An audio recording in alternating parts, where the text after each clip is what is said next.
Assalamualaikum warahmatullahi wabarakatuh. Saya Siti Nisrawati. Di sini akan mempresentasikan tentang komunikasi dalam pekerjaan mata kuliah komunikasi bisnis. Penulisan surat lamaran kerja dan resume. Resume atau surat lamaran kerja merupakan sebuah ringkasan singkat mengenai ringkasan hidup dari seseorang. Surat lamaran kerja biasanya berisi informasi mengenai pekerjaan yang relevan dengan lowongan yang dilamar. Surat lamaran kerja adalah surat yang digunakan untuk melamar kerja dan menjadi pengantar agar pembaca tertarik membaca resume. Surat lamaran kerja selalu dikirim bersama-sama dengan resume. Sebelum menulis lamaran kerja, pelamar sebaiknya mencari informasi sebanyak mungkin mengenai organisasi pencari kerja. Kemudian pengorganisasian surat lamaran kerja. Yang pertama, paragraf pembuka yang berisi rangkuman nama, sumber publikasi, pertanyaan, cuplikan berita. Yang kedua, paragraf pertengahan yang berisi pendidikan, pengalaman kerja, sikap, minat, aktivitas, dan kualitas. Yang ketiga, paragraf penutup yang berisi pelamar kerja dapat mengemukakan apa harapan dan tindakan yang diinginkan dalam menulis surat lamaran kerja. Kemudian tips untuk pelamar kerja. Yang pertama, lengkapi dokumen yang diperlukan. Kedua, buat resume yang sebaik mungkin. Ketiga, bikin CV yang sebaik mungkin. Keempat, bikin portofolio. Kelima, lamar pekerjaan yang sesuai bidang. Keenam, riset perusahaan.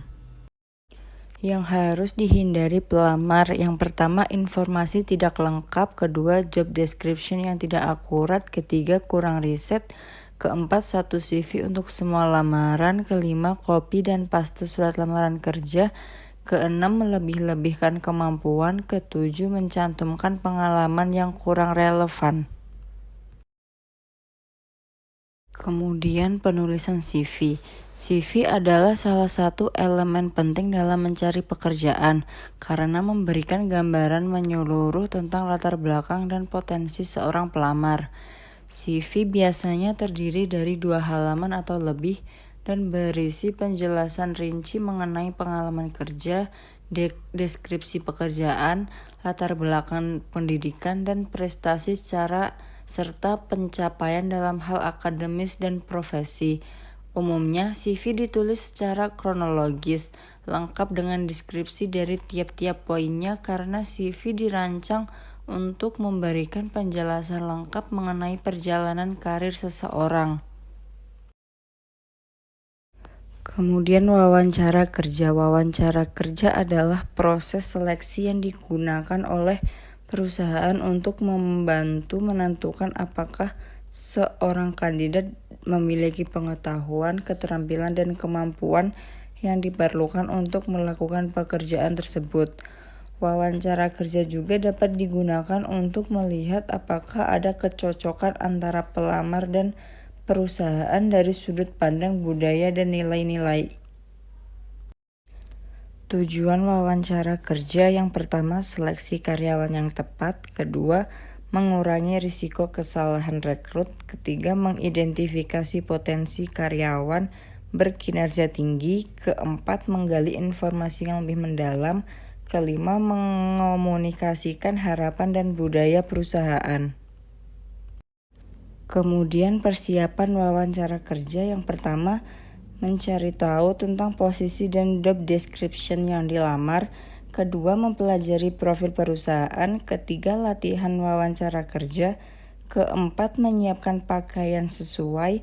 Kelima, pastikan dokumen yang akan dibawa sudah lengkap.